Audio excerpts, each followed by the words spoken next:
हमारे भारत में ऐसे बहुत सारे साधु संत हैं जिनके सिर्फ नाम से आप उनका पूरा इतिहास पता कर सकते हैं।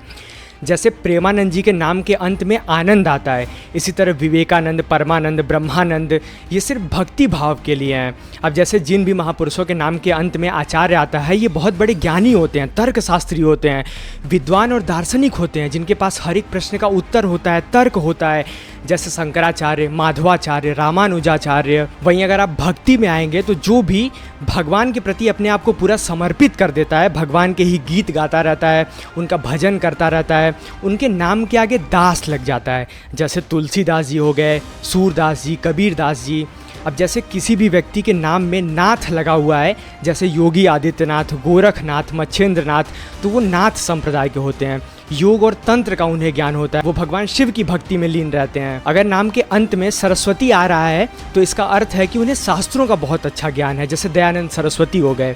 इसी तरह सनातन धर्म में केवल नाम के माध्यम से आप पता कर सकते हैं किसी भी व्यक्ति के बारे में, किसी भी संत के बारे में और किसी भी महापुरुष के बारे में। और आज इस वीडियो को ध्यान से देखने के बाद आप किसी भी संत का, किसी भी महापुरुष का नाम सुनते ही आपके दिमाग में उनकी पूरी छवि बैठ जाएगी, उनकी परंपरा के बारे में, उनके विचारों के बारे में आपको पता चल जाएगा। तो चलिए एकदम शुरू से शुरू करते हैं। देखिए, हमारा नाम है प्रणव पांडे। अब हमको संत बनना है। मान लीजिए कि हम संत बन गए, लेकिन अभी हमारा नाम क्या है? हमारा नाम है प्रणव पांडे। जैसे प्रेमानंद जी का नाम था अनिरुद्ध कुमार पांडे, उनका असली नाम अनिरुद्ध कुमार पांडे था, बाद में उन्हें प्रेमानंद जी का नाम पड़ा। ये नाम उन्हें वृंदावन में मिला था, जब श्री राधा वल्लभ संप्रदाय में उन्होंने दीक्षा ली थी। वहाँ वे वृंदावन के श्री राधा वल्लभ मंदिर में गए। उन्होंने अपने गुरु श्री हित गौरागी शरण जी महाराज से निज मंत्र और नित्य विहार रस की दीक्षा ली।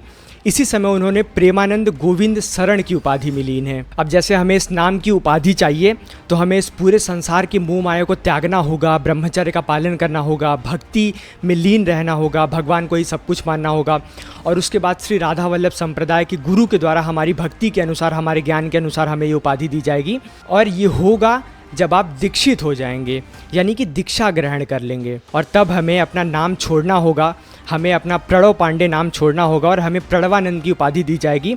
और ये कोई भी हो सकता है। हमें इस भौतिक संसार में एक नया नाम मिलेगा, एक नया जीवन मिलेगा भक्ति करने के लिए। ये वीडियो देखने के बाद आप किसी भी संत के नाम से ये समझ पाएंगे कि उन्होंने कौन सा मार्ग चुना है भगवान को पाने के लिए। देखिए, अभी हमने क्या समझा है कि नाम मिलने का प्रोसेस क्या होता है, कैसे ये नाम मिलता है, लेकिन अब हम समझेंगे कि कौन कौन से नाम होते हैं और उनका क्या मतलब होता है। 8वीं शताब्दी में आदि गुरु शंकराचार्य जी ने सन्यासियों को मुख्य 10 वर्गों में विभाजित किया, 10 वर्गों में बांटा। प्रत्येक वर्ग का एक अपना विशिष्ट नाम और प्रत्यय रखा सन्यासियों के नाम के अंत में, जिसे जोड़ा जाता था।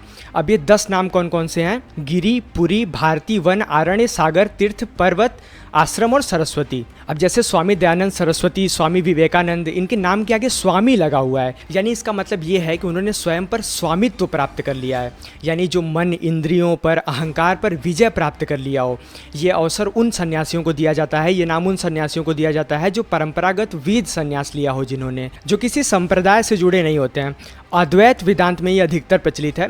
स्वामी शब्द ये दर्शाता है कि वो किसी के नहीं है, वो केवल ब्रह्म के स्वरूप है। भगवत गीता में भगवान श्री कृष्ण कहते हैं, ब्रह्मार्पणम ब्रह्म हविर ब्रह्माग्नो ब्रह्मणाहुतम ब्रह्मैव तेन गंतव्यम ब्रह्म कर्म समाधिना। अगर आप किसी भी महापुरुष के नाम के अंत में सरस्वती सुनते हैं, जैसे निर्जानंद सरस्वती, ब्रह्मानंद सरस्वती, तो ये सरस्वती शब्द शंकराचार्य के 10 नामी परंपरा का ही एक हिस्सा है। जो अभी हमने 10 नाम ऊपर आपको बताए थे, उसी परंपरा में से एक सरस्वती नाम वाले सन्यासी होते हैं, जो अधिकतर ज्ञान मार्ग में गहराई से लगे हुए होते हैं, जिन्हें शास्त्र का अध्ययन किया होता है, भाष्य लिखना, वेद पुराण उपनिषद इनको लिखना, इनका प्रसार करना।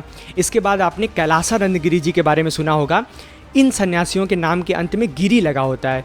ये वे सन्यासी होते हैं जो योग तप के आधार पर चलने वाले होते हैं, जो साधना करते हैं, तपस्या करते हैं। इसलिए आप कैलासानंद गिरि जी महाराज को देखेंगे तो वो सावन में कई घंटों तक भगवान की मूर्ति के सामने जल चढ़ाते रहते हैं, बिल्कुल लीन हो जाते हैं, उनके पैर पूरे शून्य पड़ जाते हैं और केवल जल ग्रहण करके कई दिनों तक भगवान शिव की आराधना करते रहते हैं। जिनके भी नाम के आगे भारती लगा होता है, जैसे सत्यव्रत भारती, ये सन्यासी तर्क, विवेक, दर्शन, उपदेश में अच्छे होते हैं, प्रवचन अच्छा करते हैं, अच्छी अच्छी बातें बोलते हैं। और अब बात करते हैं आचार्य प्रत्यय की।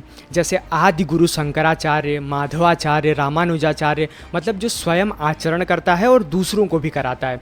ये केवल सन्यासी नहीं होते हैं बल्कि गुरु, शिक्षक और अच्छे मार्गदर्शक होते हैं। उनके नाम में आचार्य होना ये दर्शाता है कि दर्शन या सिद्धांत के प्रचारक हैं ये। जैसे आदि गुरु शंकराचार्य, रामानुजाचार्य, माधवाचार्य जी हो गए, ये सब बहुत बड़ी विद्वान थे जो तर्क के माध्यम से, ज्ञान के माध्यम से समाज को आगे बढ़ाने का काम करते थे। हमारे समाज में धर्म को समझाने का हमें काम करते थे, हमारे वेदों के अनुसार, हमारे ग्रंथों के अनुसार। इसी तरह नाथ संप्रदाय के बारे में तो आप जानते ही होंगे, गोरखनाथ, योगी आदित्यनाथ, ये लोग भगवान शिव के उपासक होते हैं और योग परंपरा में, हठ योग में महत्वपूर्ण भूमिका निभाते हैं। लोगों को योग के बारे में बताते हैं, शिव जी के बारे में और तंत्र के बारे में समझाते हैं। अगर आप किसी भी एक संप्रदाय के बारे में पढ़ेंगे, एक परंपरा के बारे में उठाकर पढ़ेंगे, उनके विचारों को पढ़ेंगे, उनके पीछे के दृष्टिकोण को पढ़ेंगे और आप ये पढ़ेंगे कि वो परंपरा में शामिल कैसे होते हैं, एक सामान्य मनुष्य कैसे परंपरा को स्वीकार करता है, क्या क्या प्रोसेस होता है, तो आपके होश उड़ जाएंगे। आप कहेंगे कि इतनी कठिन परीक्षा आखिर होती कैसे होगी। तो अगर हम इन सभी चीज़ों के बारे में बताने लगेंगे तो ये वीडियो बहुत ज़्यादा लंबा हो जाएगा, इसलिए इस वीडियो को हम यहीं समाप्त करते हैं और आशा करते हैं कि ये वीडियो देखने के बाद आपको एक एक सन्यासी के नाम का महत्व समझ में आएगा और आपको ये समझ में आएगा कि वो किस परंपरा से हैं, उनकी कितनी कठिन परीक्षा होती रही होगी। अगली वीडियो में आप किस व्यक्ति के बारे में जानना चाहते हैं, सनातन धर्म के किस हिस्से के बारे में जानना चाहते हैं, आप कमेंट जरूर कीजिएगा और ऐसी वीडियोस के लिए, ऐसी जानकारी के लिए चैनल को सब्सक्राइब जरूर कीजिएगा। हर हर महादेव।